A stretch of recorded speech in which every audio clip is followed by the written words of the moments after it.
Menteri Keuangan Purbaya Yudi Sadewa digeruduk 18 gubernur dari berbagai daerah di Indonesia. Para gubernur dengan tegas menolak rencana pemerintah pusat terkait pemotongan anggaran.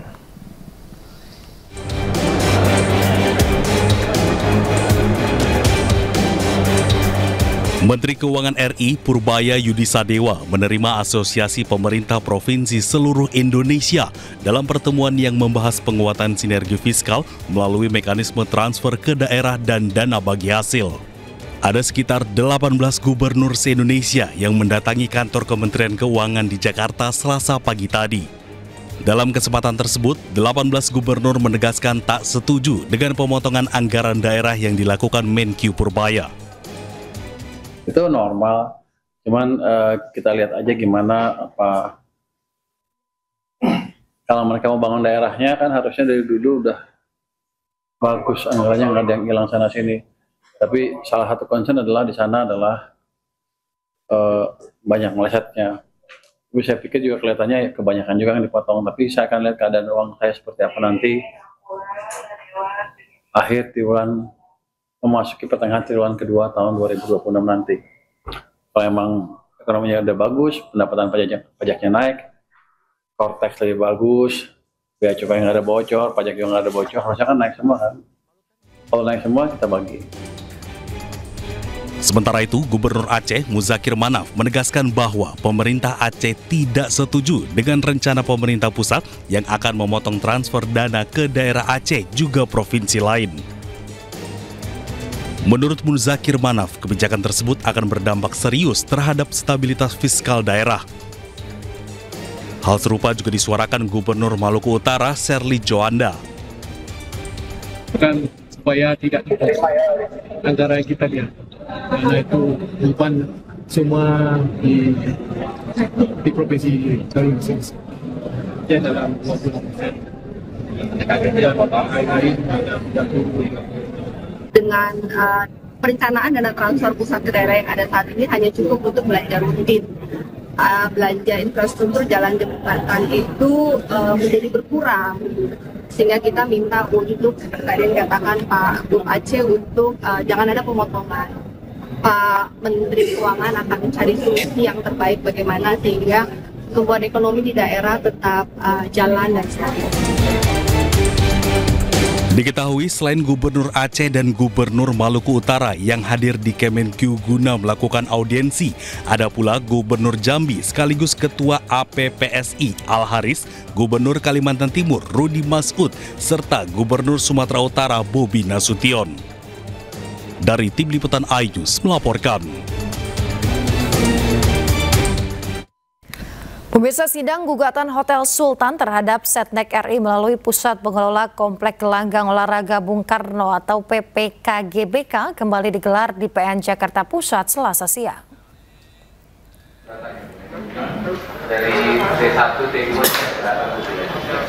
Pemirsa, sidang lanjutan gugatan Hotel Sultan di kawasan GBK terhadap pemerintah ini beragendakan mendengarkan saksi ahli hukum agraria terkait kepemilikan tanah yang dihadirkan oleh tergugat. Menurut ahli hukum agraria UGM, Maria SW Sumaryono, gugatan yang dilayangkan Hotel Sultan tidak mendasar dan cacat hukum. Tanah yang digunakan untuk Hotel Sultan berdiri di tanah negara. Jika waktunya sudah berakhir, maka tanah tersebut otomatis kembali ke negara, bukan menjadi milik Hotel Sultan. Sidang juga dihadiri oleh pihak penggugat, yakni Hotel Sultan yang diwakilkan oleh kuasa hukum, namun tidak memberikan tanggapan atas sidang kali ini. Sengketa tanah Hotel Sultan yang agendanya hari ini adalah mendengarkan ahli yang diajukan oleh Menteri Sekretaris Negara dan PPKGBK, di mana ahli yang kami hadirkan pada persidangan hari ini adalah ahli di bidang hukum agraria. Kalau HGB ini jangka waktunya sudah berakhir, tidak diperpanjang dan tidak diperpanjang, maka tanah itu kembali kepada pemegang PL, dalam hal ini Sekretariat Negara PPKGBK. Jadi satu tanah. Pemirsa, unjuk rasa tolak eksekusi rumah adat Tongkonan yang berusia 300 tahun di Pengadilan Negeri Makale, Tanah Toraja, Sulawesi Selatan berakhir ricuh. Masa terlibat bentrok dengan polisi.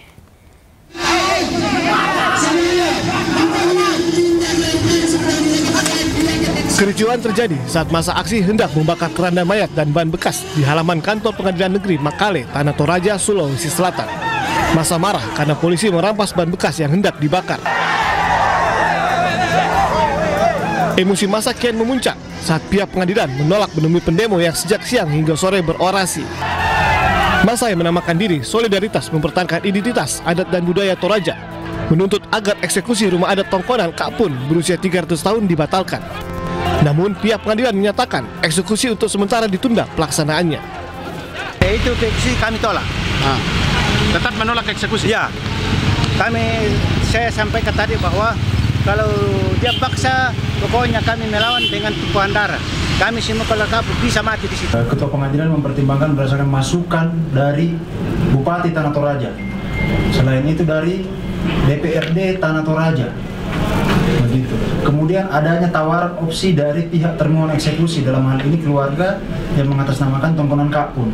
Tawaran untuk bersedia mengganti rugi atau membeli tanah objek sengketa dari pemohon eksekusi. Karena massa menutup jalur lintas tengah Trans Sulawesi yang mengakibatkan kemacetan, polisi akhirnya mengambil tindakan tegas dengan membubarkan massa. Dari Tanah Toraja, Sulawesi Selatan, Jufri Tonapa, iNews melaporkan. Pelaku pencurian motor nekat melepaskan tembakan beberapa kali saat akan ditangkap warga di Bandar Lampung. Aksi nekat pelaku terekam CCTV dan viral di media sosial.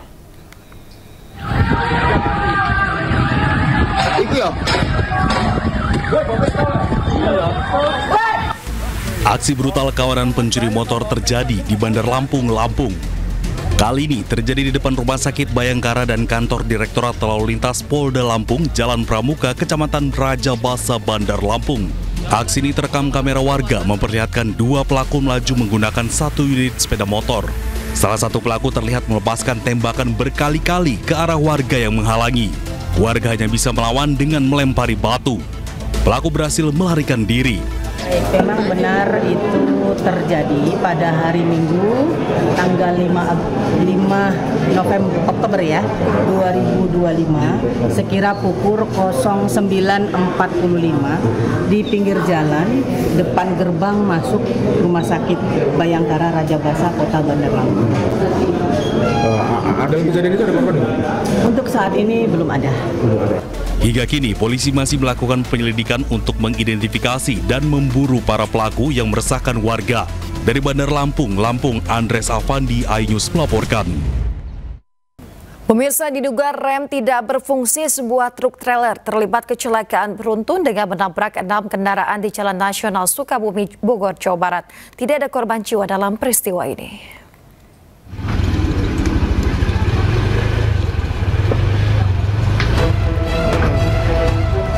Inilah video amatir sesaat setelah terjadinya tabrakan beruntun di Jalan Raya Nasional Sukabumi, Bogor, tepatnya di Tanjakan Pamuruyan, Kecamatan Cibadak, Kabupaten Sukabumi, Jawa Barat. Sebanyak 6 kendaraan yang terlibat tabrakan rusak parah.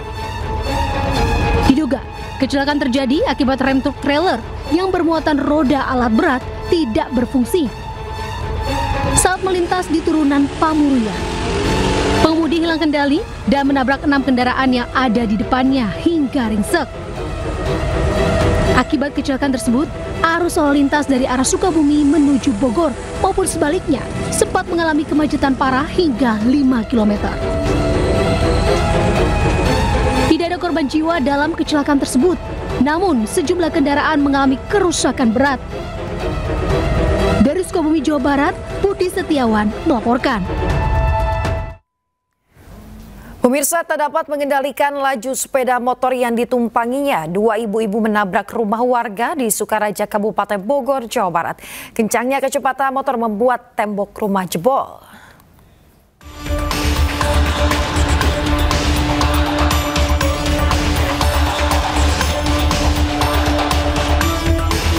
Beginilah video rekaman CCTV detik-detik terjadinya kecelakaan yang melibatkan sebuah motor metik yang dikemudikan emak-emak di Kecamatan Sukaraja, Kabupaten Bogor. Sebuah motor yang melaju cepat di jalur menurun dan langsung menghantam tembok rumah warga hingga bolong. Pengendara dan satu orang penumpang masuk ke dalam warung bersama motornya. Akibatnya, pengendara dan penumpangnya dilarikan ke rumah sakit mengalami patah tulang. Motor diduga mengalami remblong. Menurut warga, kejadian sudah berulang kali terjadi. Jalanan menurun yang cukup ekstrim membuat sejumlah pengendara yang melintasi jalur itu pun harus berhati-hati. Dari Bogor, Jawa Barat, Wildan Hidayat, iNews melaporkan. Pemirsa, geger seorang pria di Mamuju, Sulawesi Barat mengamuk sambil membawa sebilah parang. Diduga pelaku mengamuk akibat mabuk setelah mengonsumsi minuman keras.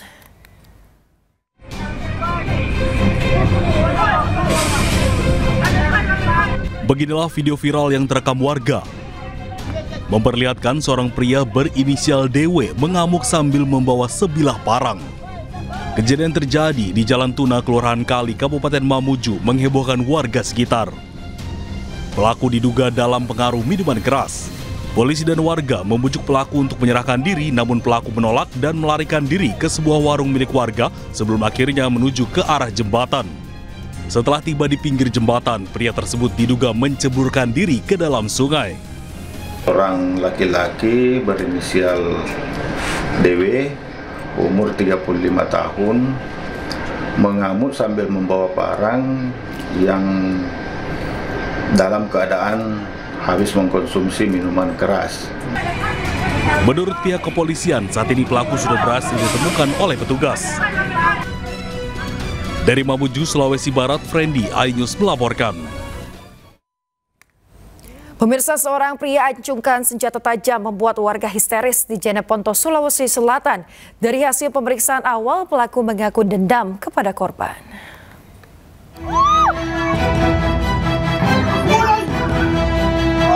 Inilah video amatir saat seorang pria membawa senjata tajam dan mengejar pria lainnya lalu menganiaya. Aksi ini membuat warga di lokasi histeris ketakutan. Tidak lama usai kejadian, aparat Polres Jeneponto langsung menangkap pelaku serta menyita barang bukti satu senjata tajam jenis parang serta busur yang digunakan pelaku. Dari hasil pemeriksaan awal, pelaku mengaku dendam pada korban dan kini polisi masih mengembangkan motif pelaku. Sementara motifnya didalami, namun informasi awal dendam gitu. Untuk barang bukti diamankan yaitu satu buah parang dan satu buah busur. Akibat kejadian ini, korban terluka di tangan terkena sabetan senjata tajam. Sementara pelaku kini mendekam di sel tahanan Polres Jeneponto. Ia diancam hukuman di atas 5 tahun penjara. Dari Jeneponto, Sulawesi Selatan, Haris Karangmamo, iNews melaporkan. Pemirsa, aksi kejahatan kelompok kriminal bersenjata kembali terjadi di wilayah Papua Pegunungan. Kelompok kriminal bersenjata Ngalum Kupel membakar bangunan SMP Negeri Kiwirok, Kabupaten Pegunungan Bintang.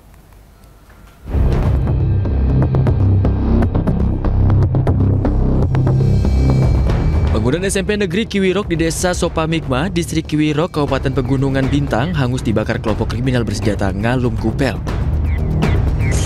Ganasnya api membuat bangunan beserta isinya ludes terbakar.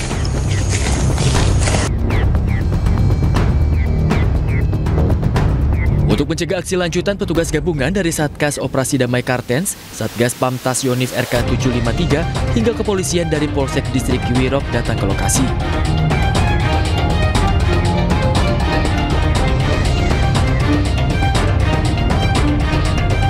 Para pelaku yang diketahui berjumlah 16 orang telah melarikan diri ke arah desa Delpem.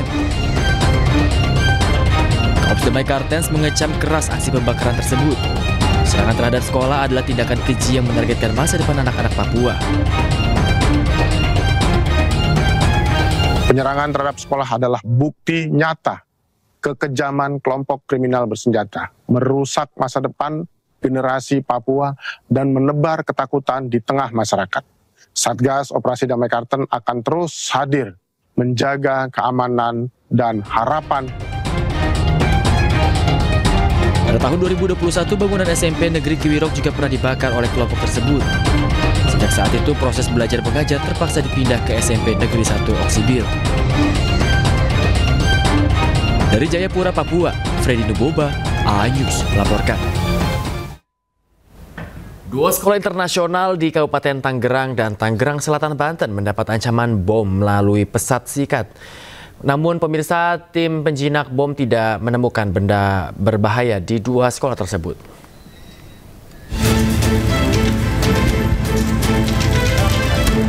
Tim gabungan dari Gegana Polda Metro Jaya, Penjinak Bom, dan Polres Tangerang Selatan menyisir 2 sekolah internasional yang mendapat ancaman bom. 2 sekolah yang mendapat ancaman bom yakni Jakarta Nanyang School di Pagedangan, Kabupaten Tangerang, dan Mentari Intercultural School, Bintaro. Setelah adanya laporan, polisi terjunkan tim untuk menyisir 2 sekolah tersebut. Namun menurut Kapolres Tangerang AKBP Victor Inkiriwang mengatakan pihaknya tidak menemukan benda berbahaya di 2 lokasi tersebut. Jadi sementara kita dalami, sementara kita melakukan langkah-langkah upaya penyelidikan, disampaikan ke WhatsApp maupun ke email ke pihak manajemen sekolah tentunya ya. Pak, tentang bunyi ancamannya itu dari 2 sekolah ini sama atau berbeda? Nanti kami akan sampaikan. Dalam waktunya dari Jakarta Nanyang sekolah yang di sini berapa lama, Pak? Pada saat pesan tersebut dikirimkan pada pagi hari ya. Namun kemudian di Jakarta Nanyang School itu diketahui pada pagi hari, untuk di Mentari Intercultural School itu diketahui pada siang hari. Ancaman bom untuk 2 sekolah ini dikirim lewat pesan singkat dan email. Dalam pesan singkatnya, pelaku meminta uang tebusan $30.000 dan meminta pihak sekolah tidak melapor ke polisi. Meski mendapat ancaman, kegiatan belajar mengajar tetap berjalan normal. Dari Tangerang Selatan, Banten, Nunung Purnomo, iNews melaporkan. Pemirsa, salah satu perusahaan asuransi terbesar di Indonesia kembali menggelar programnya untuk mengedukasi anak-anak untuk hidup cerdas finansial. Program ini diharapkan dapat menjadi investasi menciptakan masyarakat Indonesia yang tangguh di masa depan.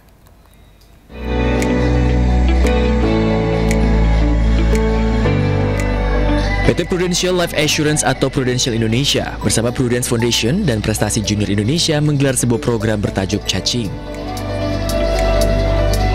Dengan program ini, siswa dibekali mengenai pemahaman dasar mengenai nilai kerja keras, pentingnya menabung, kebijaksanaan dalam membelanjakan, dan kepedulian untuk berbagi. Program ini menjadi komitmen Prudential Indonesia dalam membangun generasi cerdas finansial. Pasalnya, membekali anak sejak dini dengan literasi keuangan bukan hanya menjadi edukasi, tetapi investasi jangka panjang untuk menciptakan masyarakat Indonesia yang mandiri dan tangguh. Karena anak-anak ini adalah masa depan Indonesia. Jadi untuk bisa mencapai Indonesia Emas tahun 2045, kami pikir anak-anak harus bisa mengerti tentang bagaimana mengelola keuangan sedini mungkin. Program Cacing adalah contoh nyata untuk membentuk masyarakat terdidik dan cerdas finansial sesuai dengan tujuan pemerintah. Betapa pentingnya literasi keuangan bagi anak-anak kita, apalagi di zaman yang sudah sangat media sosial minded, anak-anak menerima sekali banyak informasi, gaya hidup dan seterusnya, sehingga memang Kementerian Pendidikan Dasar dan Menengah menyambut baik kegiatan ini menjadi bagian untuk mengedukasi literasi keuangan itu sejak dini. Hadir sejak 2017 lalu, program yang diinisiasi Prudential Indonesia ini telah menjangkau lebih dari 143.000 siswa serta 4.700 guru. Dari Jakarta, Abdul Aziz, iNews melaporkan.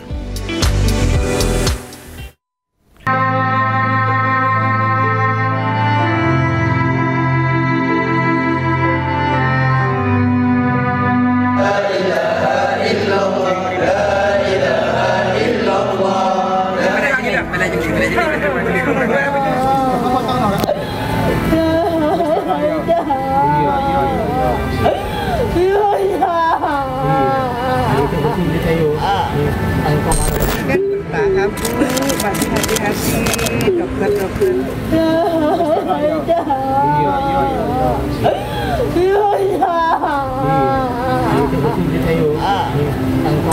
Kan bertahap Bu, masih hati-hati dokter-dokternya.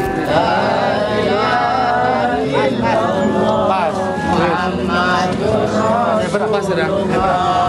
Berapa macam ni Pak Jiri?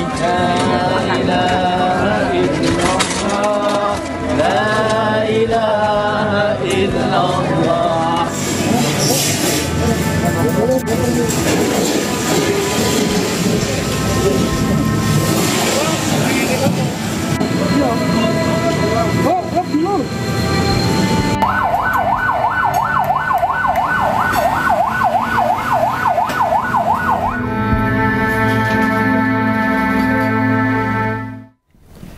Setelah 9 hari bekerja keras mengevakuasi korban, operasi SAR pencarian korban ambruknya pesantren Al-Khozini di Sidoarjo resmi ditutup. 67 orang dinyatakan meninggal dunia.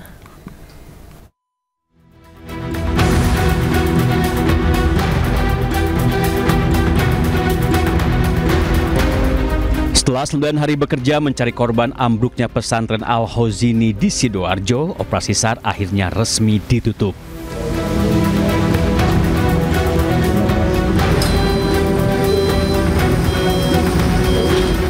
Selain sudah selesai mencari korban, tim SAR gabungan juga sudah memindahkan material bangunan sisa runtuhan.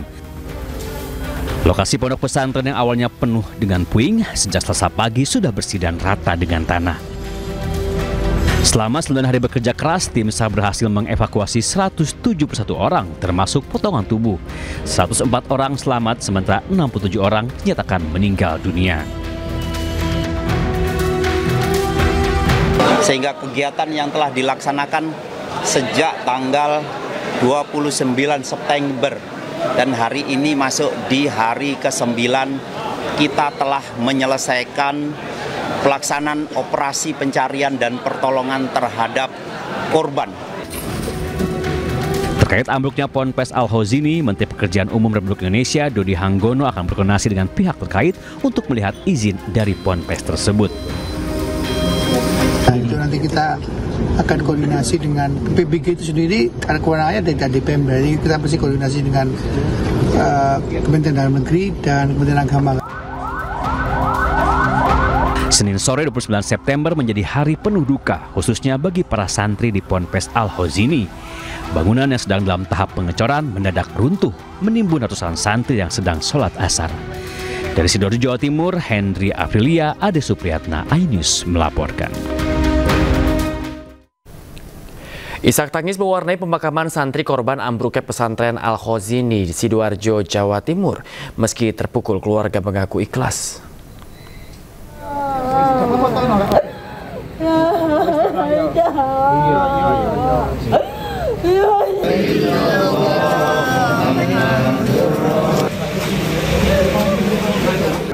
Ibunda santri Daul Milal tidak kuasa menantangi saat proses serah terima jenazah putranya usai teridentifikasi. Ia tak percaya bahwa Daul Milal turut menjadi korban tewas dalam musibah ambruknya pesantren Al-Khozini di Sidoarjo, Jawa Timur pada 29 September lalu. Bismillah lagi nuntut ilmu, cari ilmu, terus dengar dari teman-temannya waktu sholat, insya Allah syahid. Meski terpukul, keluarga Daul Milal mengaku telah ikhlas dan meyakini putranya meninggal dalam keadaan syahid. Duka juga menyelimuti keluarga Abdul Fattah. Jenazah anak berumur 18 tahun itu dibawa ke kampung halamannya usai diserahkan oleh pihak rumah sakit Bayangkara.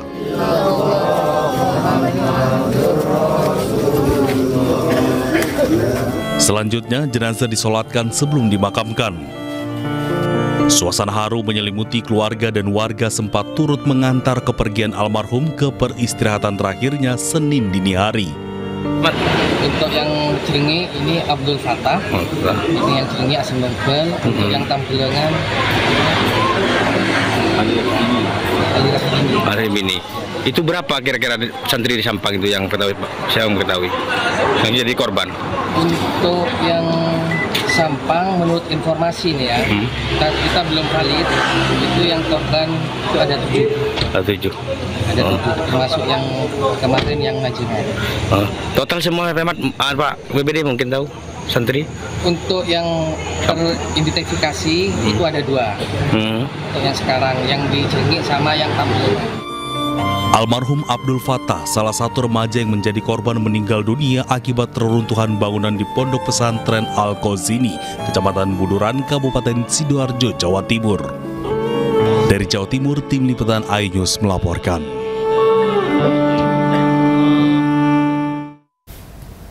Pemirsa, memasuki hari ke-9, tim DVI Polda Jawa Timur berhasil mengidentifikasi 17 jenazah korban ambruknya bangunan Ponpes Al-Khozini di Sidoarjo, Jawa Timur.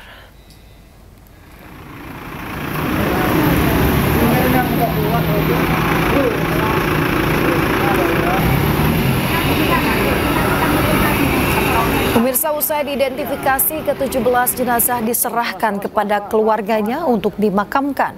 Ke-17 jenazah tersebut dibawa pulang keluarga dengan ambulans menuju ke rumah duka masing-masing. Sementara itu hingga Selasa malam pemirsa, jenazah yang berhasil diidentifikasi berjumlah 34 orang dari 67 kantong jenazah yang diterima. Polda Jatim di Pondok Pesantren Al-Khozini Sidoarjo pada hari Selasa tanggal 7 Oktober 2025.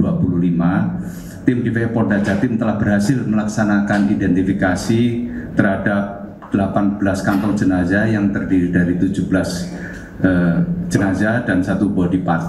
Dari 8 kantong jenazah itu cocok atau match dengan 17 nomor. Ada perjuangan tim evakuasi dalam proses pencarian para korban robohnya gedung musola di Pondok Pesantren Al-Khozini di Sidoarjo, Jawa Timur. Seluruh petugas bekerja tanpa lelah pemirsa, berpacu dengan waktu di medan sulit untuk mengevakuasi korban. Awas kepala.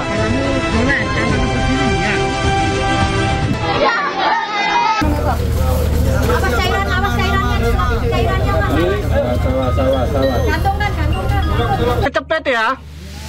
Tim berupaya melakukan evakuasi terhadap para santri yang menjadi korban robohnya gedung musola di Pesantren Al-Khozini, Sidoarjo, Jawa Timur.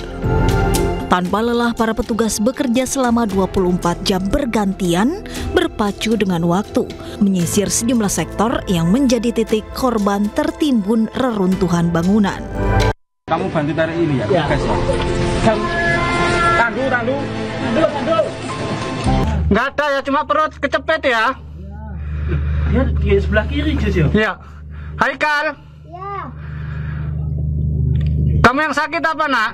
Semuanya sakit. Satu persatu korban yang terjebak di bawah reruntuhan berhasil dievakuasi meski dengan peralatan seadanya karena kondisi reruntuhan gedung sangat berbahaya jika menggunakan alat berat. Proses evakuasi penuh tantangan. Ratusan personil dikerahkan untuk mengejar golden time di tengah medan sulit.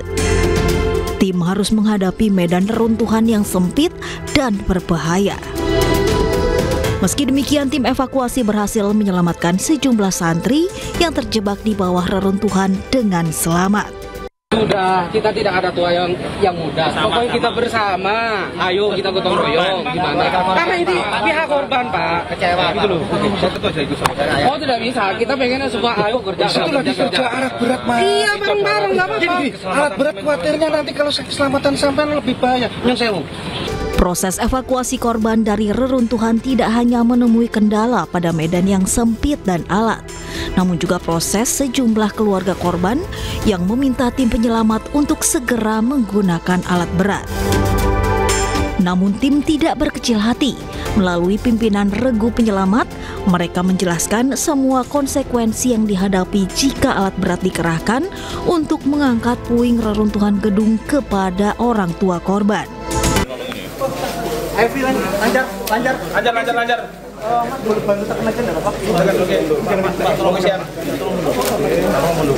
Selain perjuangan tim penyelamat, peran dokter dalam proses evakuasi para korban juga penting. Salah satunya dokter ahli bedah ortopedi, karena beberapa korban yang tertimbun reruntuhan gedung terjepit beton besar yang mengharuskan operasi amputasi di lokasi untuk menyelamatkan nyawa korban. Terus kemudian saya juga lebih dekat lagi, saya mengevaluasi lengannya yang tertimpa bangunan tersebut. Saya cek, saya ingin tahu batasnya ini sampai mana nih, gitu, kena betonnya itu. Waktu itu saya lihat, saya pegang, memang tertimpanya itu sampai di siku ya, di bawah siku sedikit gitu. Benar-benar memang sudah habis, tidak ada space lagi, memang benar-benar lengannya itu habis sampai mepet ke lantai ya. Jadi ditarik pun juga tidak bisa. Saya juga sempat memegang jari-jari tangannya di ujung itu memang sudah tidak bisa digerakkan dan sudah terasa dingin begitu ya. Oleh karena itu melihat pasien dalam kondisi shock juga dan juga sudah tidak ada kemungkinan untuk kita bisa menarik, makanya saya putuskan memang ya ini harus dilakukan tindakan amputasi di lokasi. Yang dengar suara saya untuk Anda yang berada di dalam.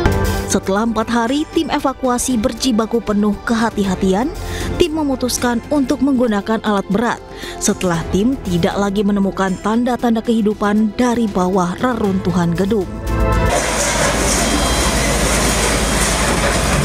Setelah mengerahkan alat berat, puluhan jenazah korban yang sebagian besar berada di lantai 1 bangunan berhasil dievakuasi. Tim Liputan iNews melaporkan. Pemirsa, Polda Jawa Timur pastikan proses hukum atas ambruknya bangunan di Pondok Pesantren Al-Qazini Sidoarjo akan dilakukan. Namun penegakan hukum akan dilakukan setelah proses evakuasi dinyatakan rampung.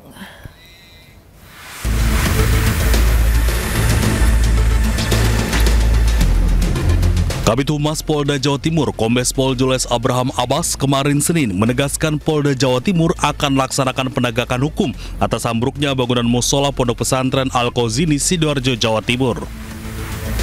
Meski demikian, proses penegakan hukum baru akan dilakukan setelah pembersihan material bangunan dan evakuasi seluruh korban selesai. Bahwa hal ini pasti akan tetap kita lakukan, ya.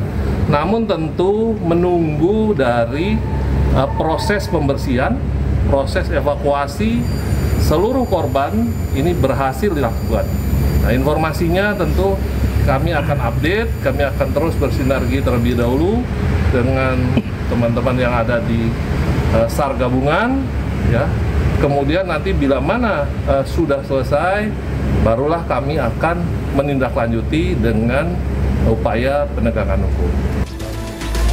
Sementara itu, pakar Teknik Sipil Institut Teknologi 10 November Surabaya, Muji Irmawan, mengingatkan proses evakuasi reruntuhan bangunan harus dilakukan berhati-hati. Tapi saya sudah sampaikan pada teman-teman untuk proses pembongkaran itu harus berhati-hati, jangan sampai menarik kolom yang sudah miring ini. Ini sangat berbahaya. Bisa dilihat sendiri, bisa didokumentasikan. Kalau ini tertarik, gedung yang existing tidak selamat. Kini pembersihan puing bangunan Ponpes Al-Qazini yang ambruk telah selesai dilakukan. Dalam musibah tersebut, 104 korban selamat dan 67 santri meninggal. Tim Liputan iNews melaporkan.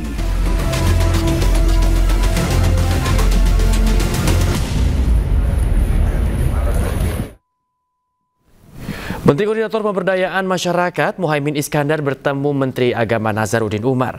Rencananya akan dibentuk Satgas Audit Bangunan Pesantren di seluruh Indonesia yang sudah ratusan tahun.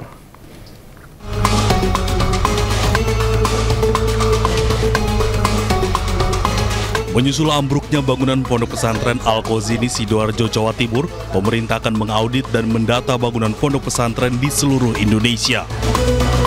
Pemerintah memprioritaskan audit dimulai dari pondok pesantren yang berusia paling tua, yakni di atas 100 tahun. Karena usia yang sangat tua, maka kita akan evaluasi. Dan kita akan mulai dari pesantren yang paling tua dan yang paling rawan untuk terjadinya hal-hal yang tidak kita inginkan.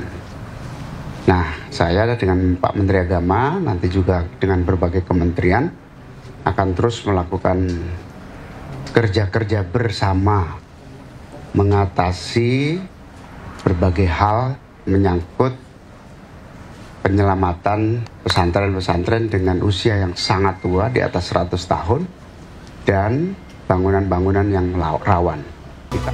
Terkait hal ini, Menteri Agama Nazaruddin mengatakan pihaknya akan mulai melakukan pendataan. Atas konsen Bapak Presiden, maka kami betul-betul segera melakukan pendataan di seluruh pondok pesantren di Indonesia, mengidentifikasi pondok-pondok pesantren di atas 100 tahun. Kita bisa mengidentifikasi misalnya pesantren Jawa bahkan ada 200 tahun seperti pesantren Tapakra. Kemudian di Sulawesi Selatan ya 100 tahun. Kemudian di Sumatera Utara, kemudian juga di Sumatera Selatan. Dan ada sekolahan juga di Sumatera Barat.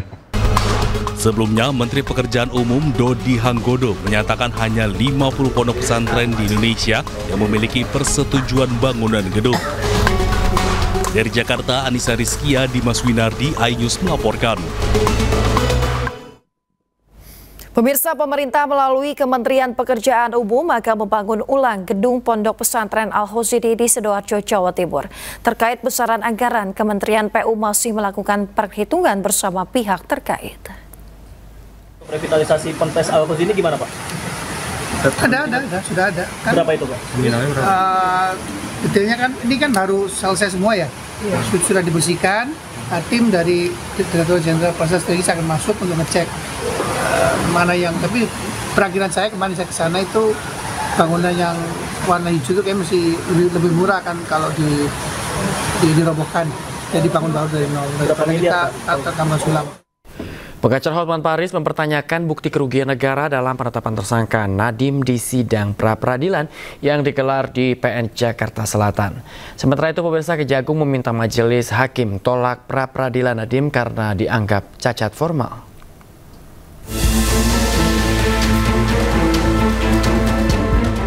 Untuk ketiga kalinya sidang pra-peradilan Nadiem Makarim kembali digelar. Kali ini tim pengacara Mendikbudristek 2019-2024 itu menghadirkan ahli hukum pidana Hairul Huda. Huda menilai penetapan Nadiem sebagai tersangka terlalu terburu-buru. Alasannya, jaksa penuntut umum belum memiliki bukti yang memadai, termasuk tidak adanya bukti kerugian keuangan negara yang ditetapkan lembaga resmi.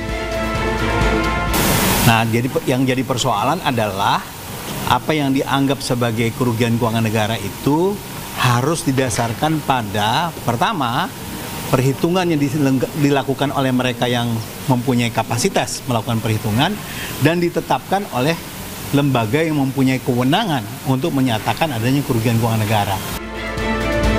Argumen yang sama disampaikan Hotman Paris. Pengacara Nadiem itu menyinggung keputusan MK tentang perlunya hasil audit resmi untuk menghitung kerugian negara. Sudah jelas putusan MK dan kita sudah kasih 4 putusan pengadilan yang menyatakan kalau tidak ada audit dari BPK atau BPKP atau akuntan yang berwenang sebelum ditetapkan tersangka, bagaimana bisa menghitung kerugian negara? Menghadapi serangan balik Nadiem, Kejaksaan Agung meminta majelis hakim menolak pra-peradilan yang diajukannya. Kejaksaan menilai permohonan Nadiem cacat formil dan terkesan asumsi. Bersama 4 orang lainnya, Nadiem Makarim ditetapkan sebagai tersangka terkait pengadaan 1,2 juta laptop Chromebook. Negara merugi hingga 1,9 triliun. Tak terima, Nadiem melawan jaksa dengan ajukan sidang pra-peradilan. Tim Liputan iNews melaporkan. Pemirsa, Kejaksaan Agung periksa petinggi Google Indonesia sebagai saksi dalam kasus dugaan korupsi pengadaan laptop Chromebook. Dalam kasus tersebut, Kejagung tetapkan 4 tersangka, 1 diantaranya masih buron.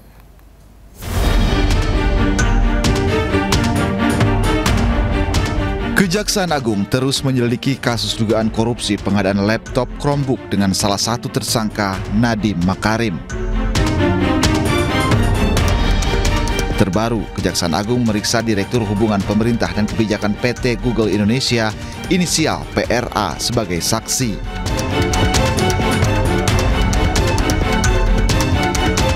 Pemeriksaan tersebut dilakukan di Gedung Bundar Kejaksaan Agung pada Senin 6 Oktober 2025. Selain memeriksa pihak Google, dalam keterangan persnya, Kejagung juga telah memeriksa 10 saksi lain dari pihak swasta dan pemerintah. Kejagung telah menetapkan 4 tersangka dalam kasus dugaan korupsi laptop Chromebook. 3 tersangka telah ditahan, sementara 1 tersangka, yakni Juristan, masih buron. Tim Liputan iNews melaporkan.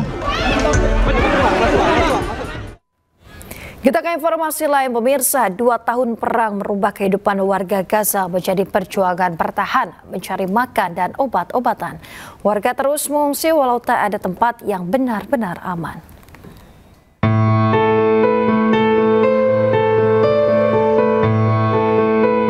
Seperti inilah kondisi Gaza kini dan dulu, sebelum dimulainya perang Israel-Hamas yang hingga kini masih berlangsung. Jalanan Gaza yang dulunya ramai berubah menjadi pemandangan suram, kehancuran, dan kematian. Rekaman arsip menunjukkan kehidupan sehari-hari sebelum serangan yang dimulai sejak 7 Oktober 2023. Warga beraktivitas seperti biasa, beribadah dengan tenang dan berlibur di pantai bersama keluarga. Namun kini hanya tersisa potret memilukan. Bangunan-bangunan hancur menjadi puing-puing. Warga terus mengungsi, walau tak ada tempat yang benar-benar aman. Angan-angan masa depan berubah menjadi perjuangan bertahan, mencari makan, dan obat-obatan. Sejak dimulainya perang di Gaza, tercatat lebih dari 67.000 warga tewas dan 169.000 lainnya terluka.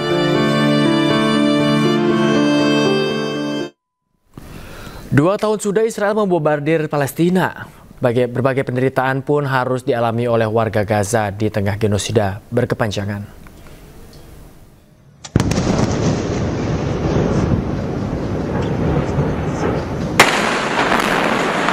Konflik Israel-Hamas di jalur Gaza Palestina telah berlangsung selama 2 tahun. Perang dimulai ketika Hamas menyerbu Israel Selatan dan menewaskan 1.200 orang. Kemudian serangan Israel di Gaza telah menewaskan lebih dari 67.000 warga Palestina dan melukai 170.000 orang. Mayoritas korban adalah perempuan dan anak-anak.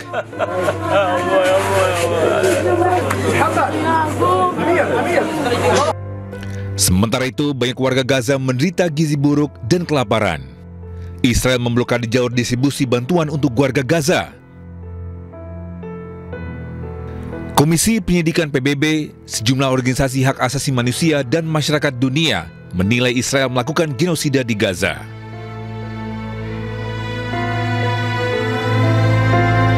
Dalam sidang Majelis Umum ke-80 Perserikatan Bangsa-Bangsa di Amerika Serikat, Presiden RI Prabowo Subianto menggaungkan kemerdekaan Palestina. Prabowo juga menegaskan sikap Indonesia yang mendukung solusi dua negara.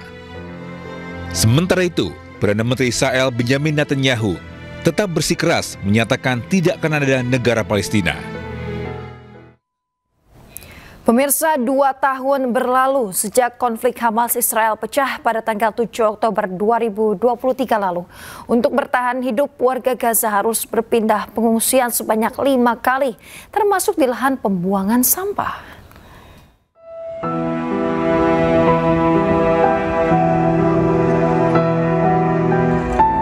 Tenda-tenda darurat di Kamp Al-Zawaida didirikan di sebidang tanah di tepi pantai di samping tempat pembuangan sampah besar. Ini menjadi gambaran sekilas tentang kondisi kehidupan yang menyedihkan dari sebuah keluarga di Palestina usai perang Hamas-Israel yang meletus pada 7 Oktober 2023 lalu. Para pengungsi menyelamatkan diri dan keluarga mereka tanpa membawa barang apapun kecuali pakaian yang mereka kenakan. Pemilik lahan harus membersihkan sebagian lahan yang semula merupakan tempat pembuangan sampah agar para pengungsi ini dapat menggelar tenda mereka. نزحنا من غزة منذ بداية الحرب حوالي 5 مرات. أول مرة نزحنا فيها بشكل يعني إجباري، طلعنا بس بأواعينا، كانت الدنيا صيف، ما خدناش ولا إشي معنا. رحنا على الزوايدة قعدنا يومين، بعدين رحنا على مخازن رفح وقعدنا تقريبا 7 شهور. Sedikitnya 67.000 warga Palestina terbunuh dalam 2 tahun terakhir, di mana setidaknya 20 diantaranya adalah anak-anak. Presiden Amerika Serikat Donald Trump yakin atas kesepakatan perdamaian yang akan tercipta untuk Gaza.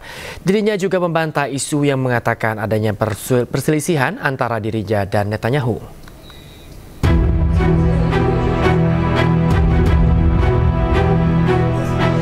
Presiden Amerika Serikat Donald Trump angkat bicara atas isu perselisihan dirinya dengan PM Israel Benjamin Netanyahu.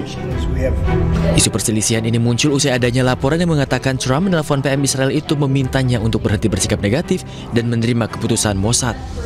No, it's not true. Been very positive. He's been very positive on the deal. Everybody is. I think every nation is. We have just about every nation working on this deal and trying to get it done. Something that you could say 3,000 years if you look at it. Di hadapan awak media, Trump juga menjelaskan bahwa sejauh ini Hamas cukup kooperatif dalam negosiasi untuk mencapai kesepakatan. The people of Israel want it to happen, but the people related to hostages, I mean, you see in Israel tens of thousands of people. They really want the hostages back, and they really want things to end. And I think Hamas now has been, all I can say is they've been fine. They've been fine. I hope it's going to continue that way. I think it will. I really think we're going to have a deal. We have a really good chance of making a deal. Trump mengklaim kesepakatan ini bukan hanya mengenai Gaza, melainkan dalam menciptakan perdamaian di Timur Tengah.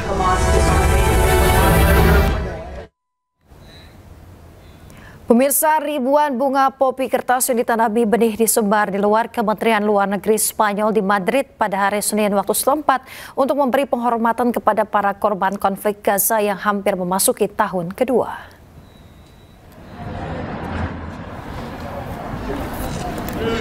Pemirsa, rekaman menunjukkan bunga kertas bertuliskan kutipan di Plaza de la Provincia dengan perwakilan berbagai organisasi hak asasi manusia berkumpul di sekitarnya.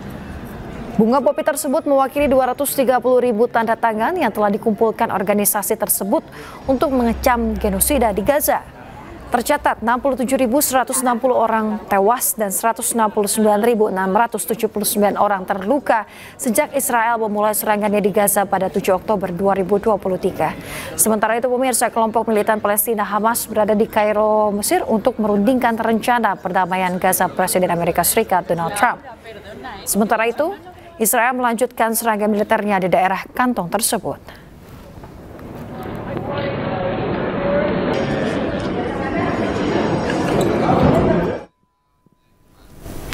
Masa yang tergabung dalam Global Peace Convoy Indonesia atau GPCI menggelar aksi bela Palestina di depan kantor Kedutaan Besar Amerika Serikat.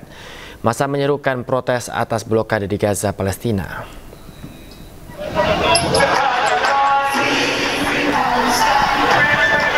Masa membawa satu mobil komando menyampaikan aspirasi di depan Kedutaan Besar Amerika Serikat di Jalan Medan Merdeka Selatan.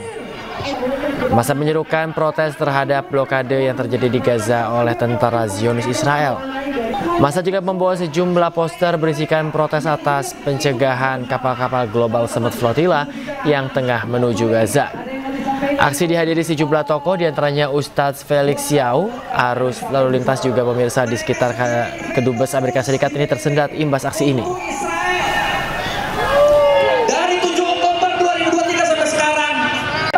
Demi Allah, kami tidak akan pernah berhenti menuntut kalian di depan